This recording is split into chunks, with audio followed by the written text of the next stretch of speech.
father, Bob and Jean Cornett, started this festival in 1974. Had a bunch of rain that year. I don't really know what the count was, but we kind of historically say we think it was about 150 people showed up for that first festival.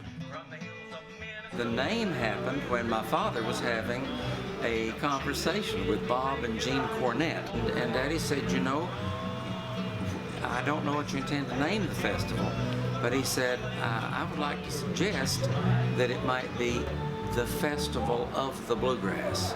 It was a great name, and I'll never forget Dad coming home from that meeting and rubbing his hands together, saying, the Festival of the Bluegrass. He said that's what it will be, because it will be an important festival. It will be the festival in the Bluegrass region, which there was not another one at that time. And I would never imagine that 45 years later it would still be going.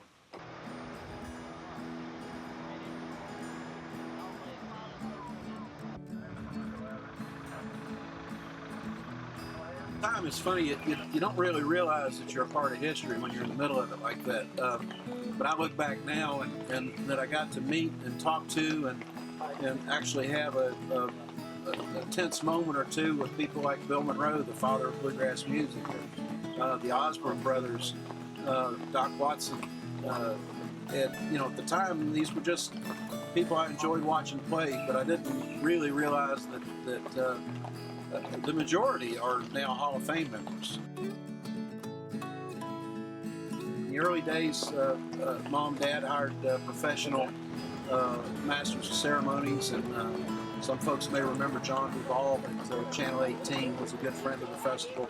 Everyone see this when you get it on TV. From Lexington, Kentucky's Masterson Station Park, this is 30 minutes of bluegrass music with one of the best bluegrass bands you'll ever hear. J.D. Crowe and the New South, and from one of their albums, here's The Old Home Place. I mean, J.D. Crowe, we all know and love Bill Monroe and all those songs that he had. He was a genius, the songs he had. But J.D. Crowe and the New South right here in Lexington, Kentucky, took it a little step further. Him and Tony Rice and the New South, when they started doing them Gordon Lightfoot songs, and they transformed the music we all know and love into what it is today, and he did it right here.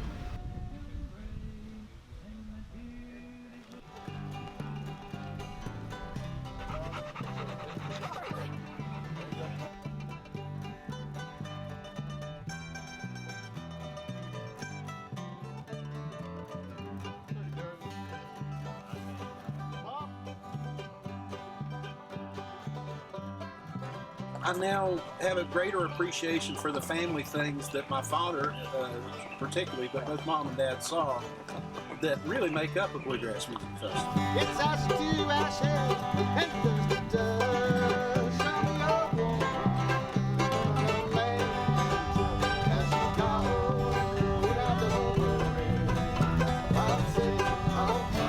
road. You can walk around this place and see that year after year it's the same people setting up, and it's a true family reunion to get back together. And that's an important aspect of bluegrass music. It's pretty much the only genre in the world where you can be out at your campsite after the show and one of the biggest stars in the industry walks up and starts playing at your site. There'll be local musicians that you know, or you've seen them some other festival, and then now they're playing some big band, so you know them, you talk to them and stuff, or hey, we want to jam, like, okay. The jamming in the campground, most people would tell you, is the real festival. But we just come out here and enjoy each other and listen to good music. Between North Wooville and South Wooville and downtown, I guess you have every instrument covered, from banjo, stand-up bass, 100 guitars, mandolin, fiddle, the whole bit. It's a chance to see old friends and meet new ones and hear some good music and just have a good laid-back time. My buddy and I came when we were 10 years old with our parents, and we got lost, and we got in trouble. We got on stage and it says, anybody claim these two? And then our dads were out drinking and partying, and they said yes.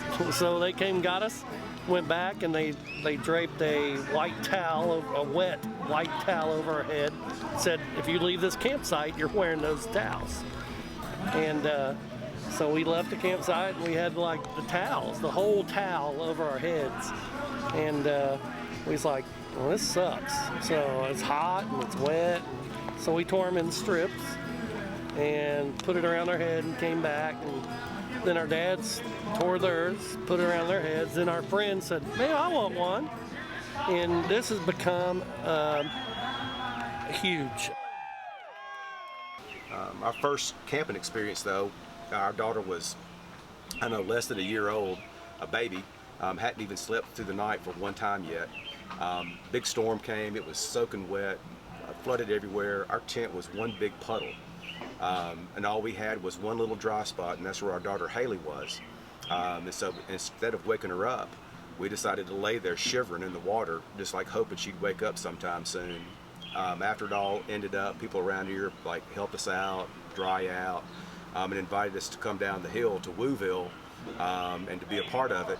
And at some point they actually did the initiation, which was that we used to have a person down here called the Woo Girl, and she would walk around and welcome people into Wooville, and I got welcomed into Wooville the proper way. You have a shot of bourbon. It was always Eagle Rare, and she had a shot glass she wore around her neck, and her name was Sheila. It still is Sheila. She's still down the hill, but she's handed down the Woo Girl reins. But you would take a shot of the Eagle Rare, and whenever you did the shot of Eagle Rare, everybody went, woo! Yeah, it's Wooville.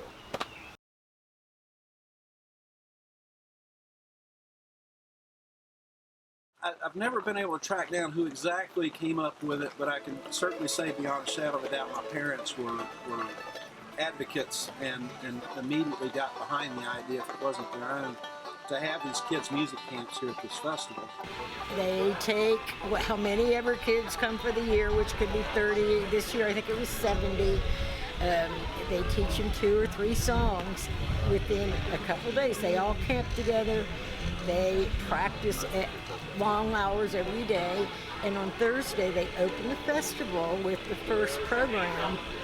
And they sing and play together. And it's one of, I think, of my folks' proudest accomplishments is those kids' music camps.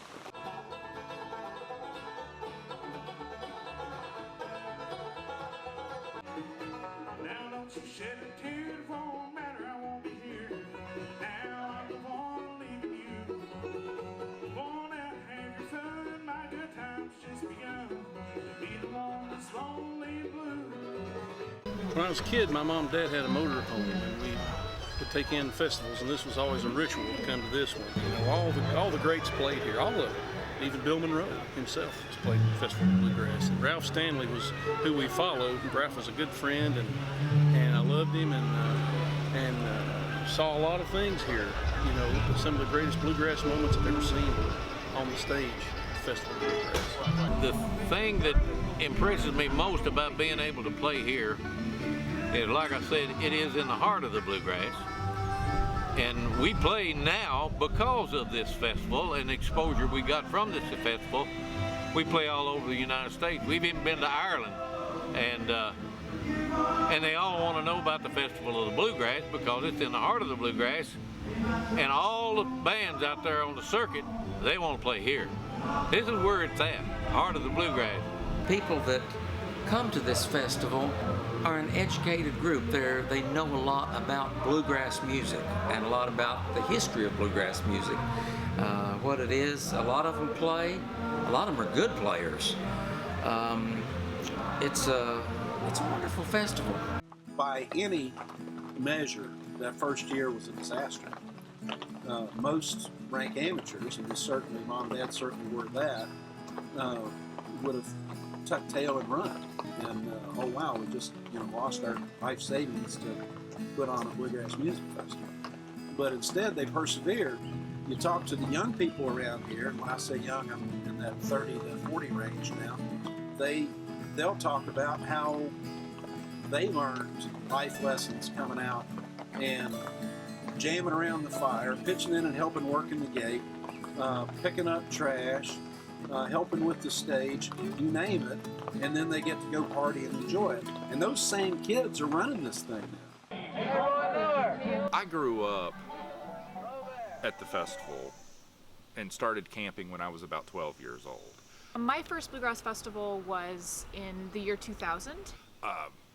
So I got to know a lot of what it's like being out there as a festival goer. I worked, it felt at the time like every single gate shift, none with Roy, and it was the best way to get to know the family, and it was the best way to get to know what the Festival of the Bluegrass means to all of the people who come. You know, some people have family reunions and they get together for Christmas. Well, we have a Bluegrass Festival, and it's just a time for us to be together and to work hard and to play hard and to celebrate what it is that we do. I remember very clearly about 10 years ago when we first started making the transition from Grandma and Granddad, and my grandmother looked at me and she was like, "Roy Miller, you don't want this. You have no clue how much work is involved in this." And I remember looking at her and saying, "You're right, Grandma. I don't have a clue how much work this is going to be is involved with this." But the fact of the matter is I'd been going to the Festival of Bluegrass the second week in June every year I've been alive, and I wouldn't know what to do that week in June if there wasn't a Festival of Bluegrass. For me, it's always been there, and it's just, you know, the Festival of Bluegrass, it's kind of like, you know, the sun's going to come up tomorrow, just like I always know there's going to be a festival next year.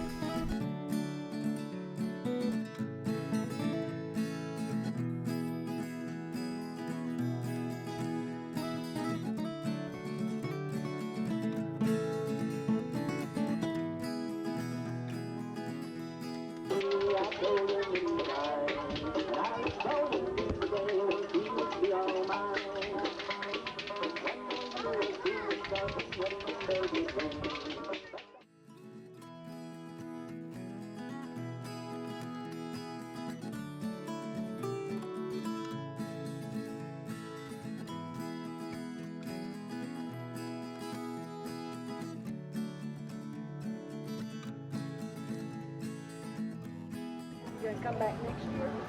Planning on it. Good.